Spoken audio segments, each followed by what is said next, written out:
A'udzubillahi minasyaitonirrajim. Bismillahirrahmanirrahim. Alhamdulillah rabbil alamin. Wassallallahu ala sayyidina bil qasimil mustafa Muhammad wa alihil muntajabin al-ma'sumin al-hudatil mahdiyin wa la'natullah ala a'daihim ajma'in minal an ila qiyami yaumiddin.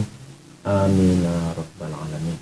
Allahumma kun li walikal hujjat ibn Hasan salawatuka alaihi wa ala abai fi hadhihi sa'ah wa fi kulli sa'ah waliyan wa hafizan wa qaidan wa nasiran wa dalilan wa aina hatta tuskinahu warduka taw'an wa tumatti'ahu fiha tawila bi rahmatika ya arhamar rahimin. Hikmah yang ke-122. Wa tabi'a janazatan fasami'a rajulan yazhaku faqala ka'annal mauta fiha ala ghairina kutiba wa ka'annal haqqa fiha ala ghairina wajaba wa ka'annal ladzi nara minal amwat safrun amma qalilin ilaina raji'un nubawwi'uhum ajdathahum wa na'kulu turathahum ka'anna mukhalladuna ba'dahum thumma qad nasina kulla wa'idhin wa wa'idatin wa rumina bikulli fadihin wa jaihatin. Di dalam hikmah yang ke-122, Hazrat Amir alaihissalam mengajarkan kepada kita tentang pelajaran dari kematian. Dikatakan suatu waktu Hazrat Amirul Mukminin alaihissalam sedang mengiringi dan tasyik jenazah. Fasami'a rajulan yadhahaku. Lalu ketika mengiringi jenazah, beliau Ali alaihissalam mendengar seorang lelaki yang sedang tertawa. Di antara salah satu pengiring jenazah itu ada seorang lelaki yang tertawa terbahak-bahak. Faqala. Lalu Hazrat Amir Ali alaihissalam mengatakan ka'annal mauta fiha ala ghairina. Yang pertama dikatakan seakan-akan kematian yang di dunia ini ditetapkan untuk selain kita. Wa ka'annal haqqa fiha ala ghairina wajaba. Dan seakan-akan diwajibkan kepada selain kita untuk melaksanakan segala kewajiban. Seakan-akan kewajiban hak orang lain yang harus kita tunaikan, di mana itu adalah kewajiban kita, seakan-akan itu hanya diwajibkan untuk orang lain dan bukan untuk. Wa ka'annal ladzi nara minal amwat safrun amma qalilin ilaina raji'un. Seakan-akan orang yang kita lihat, mayat yang kita lihat ini adalah seorang musafir, bagaikan musafir amma qalilin ilaina raji'un. Musafir yang nantinya dalam waktu dekat akan kembali lagi kepada kita. Jadi dia mau melakukan perjalanan lalu akan kembali lagi kepada kita. Nubawwi'uhum ajdathahum wa na'kulu turathahum. Dalam keadaan kita meletakkan mayatnya, badannya, jasadnya ke kuburan mereka. Dan kita memakan harta warisan mereka. Ka'anna mukhalladuna ba'dahum. Seakan-akan dalam keadaan itu, ketika kita menaruh mayat itu ke kuburan dan kita memakan warisan mereka, seakan-akan kita hidup selamanya setelah mereka. Dan kita tidak akan mati. Tsumma qad nasina kulla wa'idhin wa wa'idatin. Lalu kemudian kita melupakan tentang pelajaran dan ibrat yang harus kita ambil darinya. Wa rumina bikulli fadihin wa jaihatin. Lalu kita menjadi sasaran anak panah, bencana dan malapetaka. Riwayat ini merupakan riwayat yang mengajarkan kepada kita bagaimana semestinya ketika kita mendapat kabar tentang kematian dan ketika kita menghadiri acara kematian. Hal yang familiar dan cukup sering ditemukan di tengah masyarakat kita, di tengah masyarakat Indonesia. Ketika ada kemalangan, kematian, umumnya kita akan mengundang seorang penceramah, mubalik, yang lucu biasanya. Sehingga di tengah-tengah acara duka itu, di tengah-tengah ratapan kemalangan itu, orang-orang akan tertawa terbahak-bahak, terpingkal-pingkal. Karena candaan dan humor yang dilontarkan oleh penceramah. Ini sungguh dikotomis. Dua hal yang sangat tidak sesuai. Dua hal yang tidak sesuai pada tempatnya. Mereka mengatakan, kami sengaja melakukan hal demikian. Kami sengaja membuat lelucon dan melontarkan humor-humor itu, sehingga yang berduka itu tidak terlalu merasakan kedukaannya. Dia mungkin berkilah demikian. Dia akan menjawab dengan demikian. Namun yang menjadi pertanyaan, yang kamu hibur itu bukan hanya yang berduka. Tapi yang kamu buat tertawa adalah orang-orang yang tidak mengalami kedukaan itu. Dan mereka terbahak-bahak, terpingkal-pingkal. Itu satu. Yang kedua, kita memiliki kaidah dikatakan likulli maqalin maqamun wa likulli maqamin maqalun. Dalam setiap kondisi ada perkataan yang cocok untuk kondisi tersebut, dan setiap perkataan ada kondisi yang cocok untuknya. Misalnya ketika acara pernikahan, maka tidak cocok membahas tentang kematian dan tidak cocok membahas tentang bencana, malapetaka. Tidak cocok. Kenapa? Ini acara pernikahan, ini acara bahagia, acara yang mengundang kehidupan. Orang menikah itu untuk melanjutkan silsilah anak peranak manusia. Ngapain bahas kematian, ngapain bahas bencana, ngapain bahas malapetaka, ngapain bahas azab. Tidak cocok kondisinya. Misalnya kita melakukan hajatan, misalnya sunatan. Tidak cocok membahas tentang azab Tuhan, membahas tentang kekafiran. Tidak cocok, karena bukan itu kondisinya. Ini acara sunatan. Maka bahaslah ajaran-ajaran kenapa kita harus melakukan persunatan itu, apa efek positif dari persunatan itu, ini yang cocok. Bagaimana kewajiban seseorang setelah balik, ini yang cocok. Bukan azab dan sebagainya. Begitupun kematian, ketika seseorang mendapatkan musibah kematian, tidak selayaknya kita membahas perlucuan dan perhumorisan. Bukan tempatnya. Kalau memang niatnya mau membahagiakan, mau mengurangi duka, dan mau mengurangi beban musibah yang dialami oleh sanak keluarga, ahli waris, maka datang dan sampaikan bahwa kami turut berbelasungkawa, kamu tidak sendiri, apa yang kami bisa bantu. Kirimkan doa untuk dia, hadir bersama keluarga yang kemalangan, bacakan doa di situ. Itu bukan membuat tawaan, leluconan. Ini yang marak terjadi di Indonesia. Antara tangisan dan tawa, dua hal yang sangat berbeda dari segi kejiwaan. Di beberapa riwayat dikatakan tertawa itu mengurangi akal. Sehingga kita bisa melihat siapa yang paling banyak ketawa. Orang yang paling banyak ketawa, orang yang biasanya akalnya sedikit lemah. Sedikit-sedikit ketawa, sedikit-sedikit ketawa. Dikatakan humor itu perlu, canda itu perlu. Iya perlu, tapi tidak. Bayangin kalau tertawa selamanya. 24 jam, 18 jamnya ketawa. Melupakan persoalan.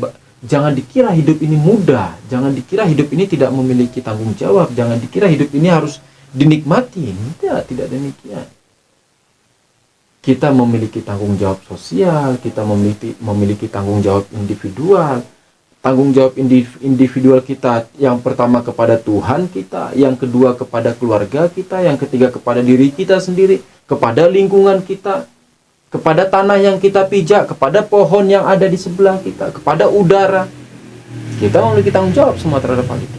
Lalu kita menganggap bahwa hal ini mudah dalam kehidupan, bahwa kita tidak memiliki kewajiban apapun dan kita bisa tertawa seenaknya. Tidak demikian. Silahkan bercanda, silahkan, namun ada batas, ada waktu.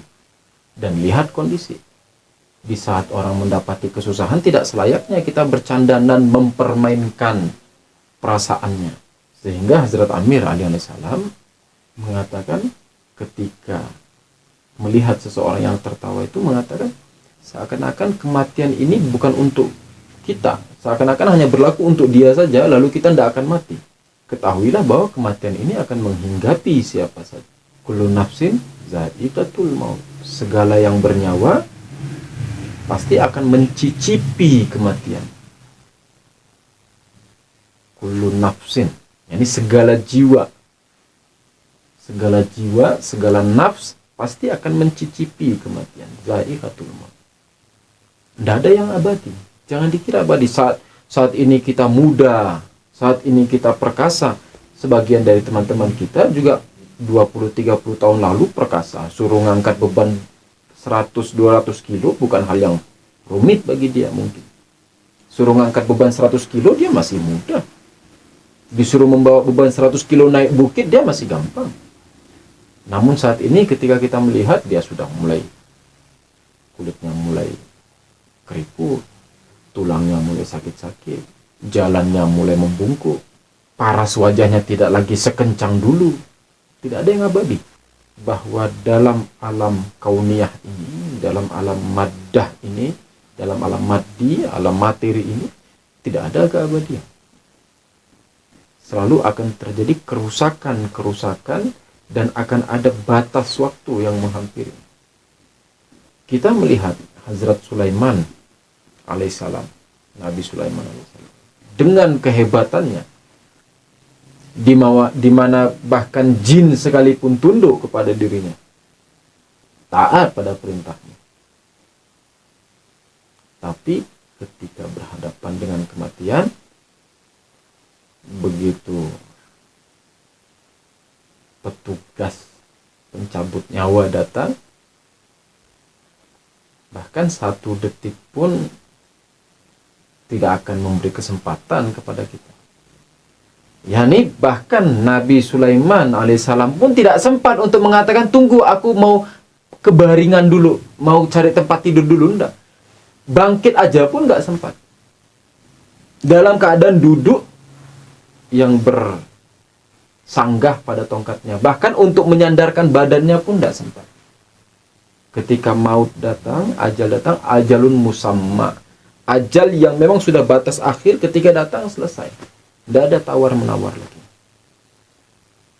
Lalu apalagi kita? Nabi Sulaiman saja tidak bisa bermain dalam urusan kematian. Ketika datang sampai pada waktunya selesai. Seakan-akan kita mengira bahwa kita akan selamanya abadi dan yang mati itu hanya orang lain.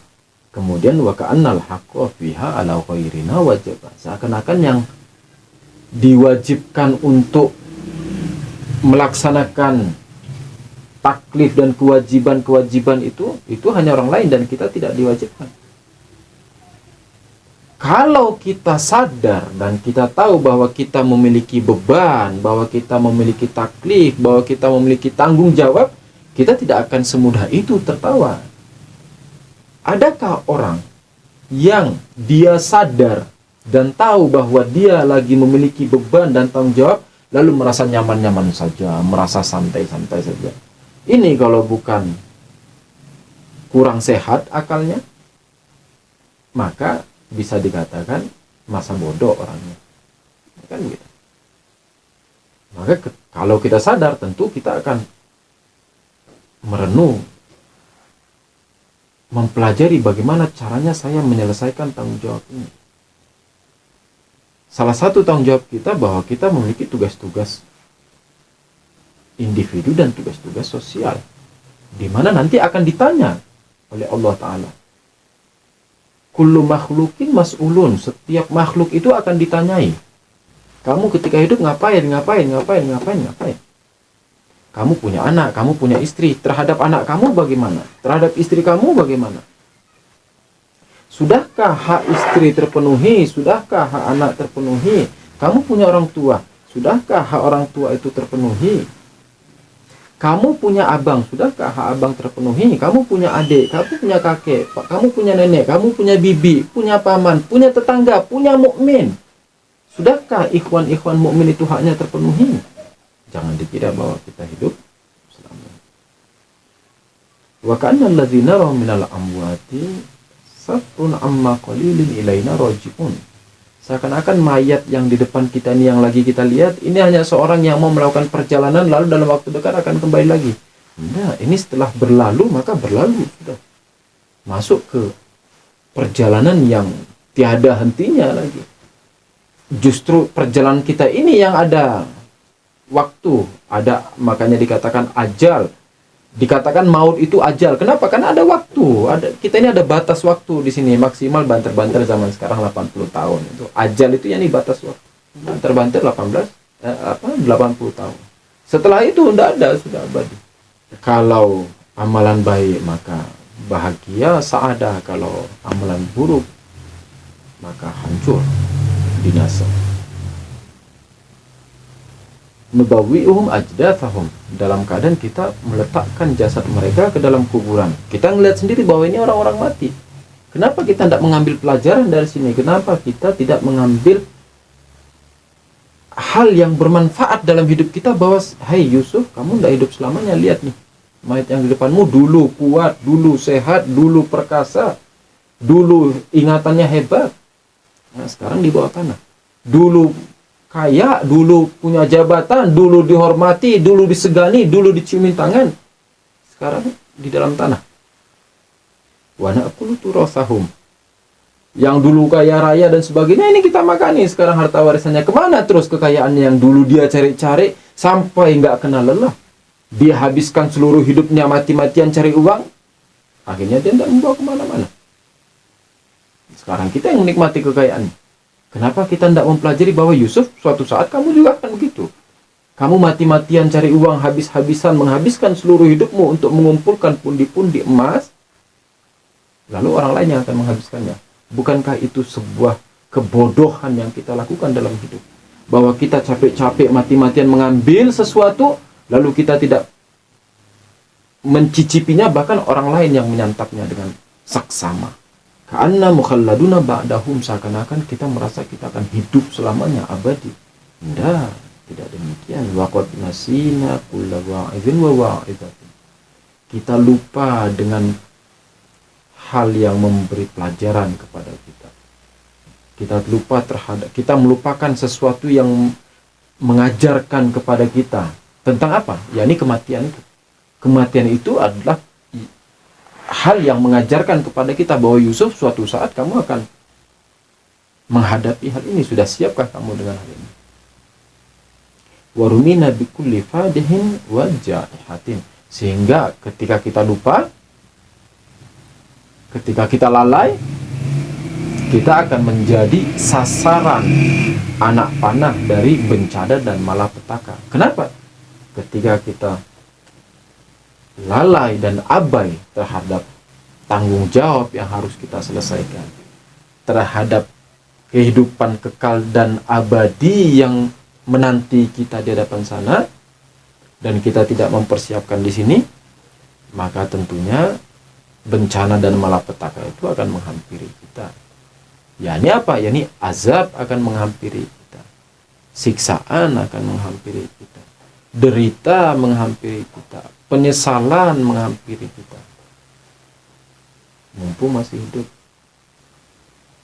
malam Jumat di bulan Rajab, kita minta ampunan, baca doa Al-Qumel, membaca astagfirullah 1000 kali, yang iktikaf. Semoga Allah menerima ibadahnya dan jangan dilupakan orang-orang mukmin yang lain dalam doa-doanya.